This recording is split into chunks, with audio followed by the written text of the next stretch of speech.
Hello. So in this video, we're going to talk about Robert Mandel's 1992 film School Ties, starring the incomparable Brendan Fraser, along with people like Matt Damon and Chris O'Donnell. So this is another dark academia style prep school movie, like Dead Poets Society, which I've done a video on before. But the approach here is quite different, because the approach in School Ties is largely focused on anti-Semitism and both social class and ethno-religious elitism in the US. So basically the story is of David Green, who, played by Brendan Fraser, who is an amazing high school football quarterback. He gets recruited out of Scranton, Pennsylvania, very working class area. He gets recruited to an elite prep school in Massachusetts. This is a pipeline to the Ivy League. Like, for these students who attend this school, the question is not will they go to the Ivy League? The question is, how good will the deal be with the Ivy League school of their choice? So, like, some students are just, it's Yale. There is no other school for them but Yale. Some students are Harvard. And these are people who are fifth generation, like, Harvard legacies and things like this. And then you've got David Green, who is working class, plucked from Scranton, specifically because he's an amazing quarterback, and this prep school, St. Martin's, wants to beat St. Luke's. So that's the entire reason that he's there. As you might guess, from the name of the school being St. Martin's, it is a Christian school. Now, they don't seem to be all that picky about what type of Christianity. I think there seem to be some Catholics there. We find out at some point that David's roommate, played by Chris O'Donnell, is Methodist, etc., etc. So they don't seem that concerned. But David, pretty much immediately upon arrival, starts to hear anti-Semitic jokes, starts to hear anti-Semitic comments, etc., etc. And he is a Jew. Now, the school knows this because that they sort of had to overcome their own prejudice against Jews in order to even allow David into the school. But his classmates don't know that he's Jewish.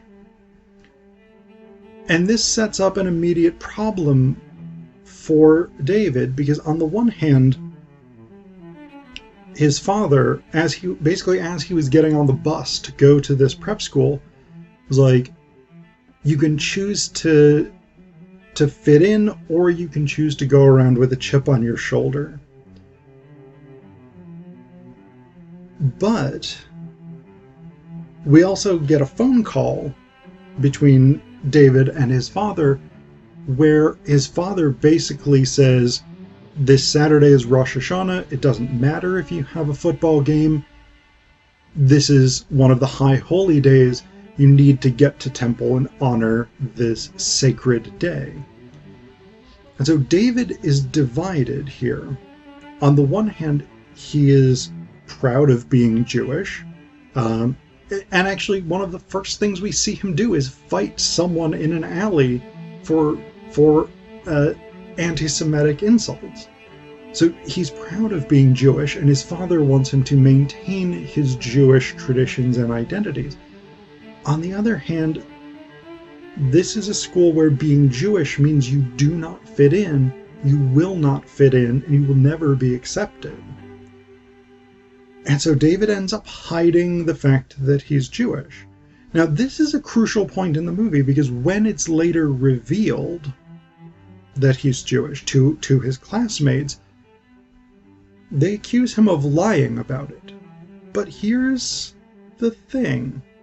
We never actually see David or hear David deny being a Jew. He omits it. He never mentions it. But as he points out, when his roommate accuses him of having lied, no one ever asked. Everyone assumed that he was Christian, and David never denied that. He never volunteered the information that he was a Jew. And in part that seems justified, because when they find out that he's a Jew, one of the first things that happens is someone puts a sign over his bed with a swastika and the painted words, "Go home, Jew." So we have a problem. Now, one of the things that's really interesting to me about the film, on the one hand, it is a sort of parable about how bad anti-Semitism is and the long tradition of anti-Semitism amongst America's economic and cultural elites. And that's fine. It's good. I think that's a super important message. I myself am half Jewish.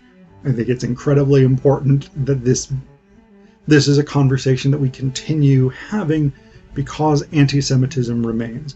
But one of the things that's really striking to me about the movie is the ways in which racism and anti-Semitism are sort of unevenly distributed. So, early in the film, for I think the first night that they're all in the dorms in this prep school, they're listening to some early rock and roll. This is the 50s, so it's like early days.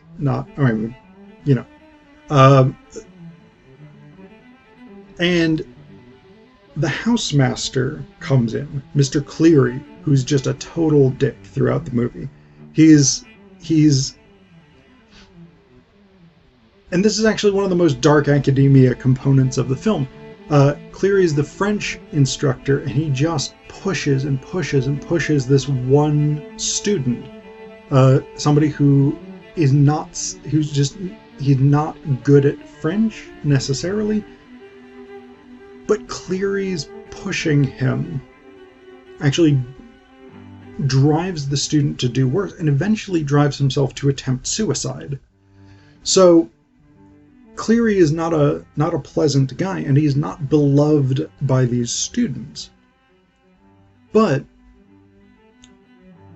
they're all of the boys are like dancing and playing air guitar and things like this in the room to the music.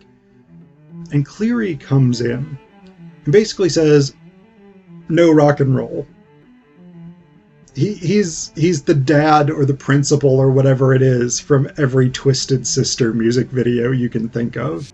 But one of the things that's interesting is he uses the phrase jungle music, which was a thing people said back in the day. I don't think people really say it anymore. I hope not. People shouldn't, because it is at least moderately racist. Some would say quite racist. But the term was used in different generations to refer to jazz, but also by the 50s it was used to refer to rock and roll, R&B, and these sort of emerging genres of soul and things like this. It basically refers to music developed by African Americans. And so in that sense, it is a racist term. It is a term specifically trying to link music to a racial identity. And while none of the students necessarily object to this, the very fact that they want to listen to this music and that they enjoy it suggests there's a difference in racial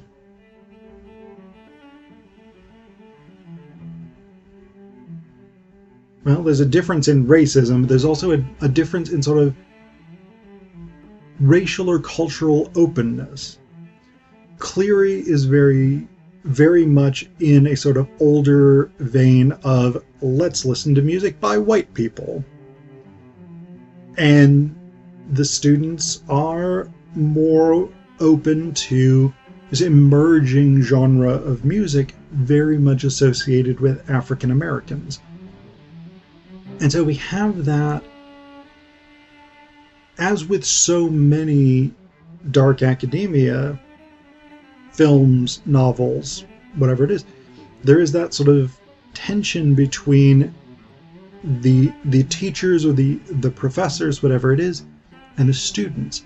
And we get that here in a very subtle way, sort of oriented around race and racism.